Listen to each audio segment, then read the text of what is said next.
Arrêté pour appartenance présumée à un groupe dénommé Force spéciale, François Mancabou était accusé d'avoir voulu semer le trouble dans le pays.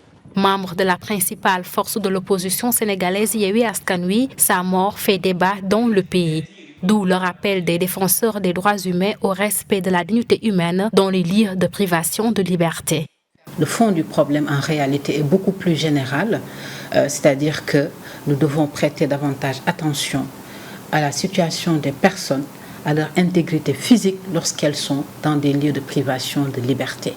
Puisque lorsque la personne est en garde à vue, littéralement, elle est gardée à vue. La sortie du procureur de la République qui est intervenu pour faire une appréciation de ce qui s'est passé. Et on a vu qu'il a parlé d'une vidéo de 13 minutes dans laquelle on a vu le sieur Mancabou qui cognait les murs et les grilles. Et je pense que si en réalité ces propos sont avérés, on va imputer la responsabilité à l'État du Sénégal. On va considérer qu'il y a vraiment une violation également de la loi, la non-assistance à personne en danger. Là également, c'est l'article 49 alinéa 2 du Code pénal qui le prévoit.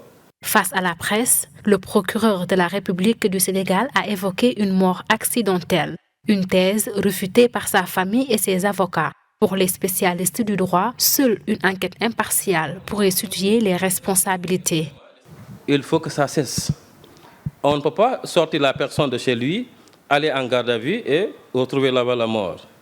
Et que ces dossiers, pour la plupart, il n'y a pas de suite. On veut une enquête claire, nette et précise, confiée à des organes indépendants et surtout qu'il y ait des experts qui se prononcent et qui nous disent si ce décès, cette mort, est une mort naturelle ou alors si elle est due à des sévices ou des traitements. En attendant, l'enquête suit son cours pour élucider cette affaire dite François Mancabou.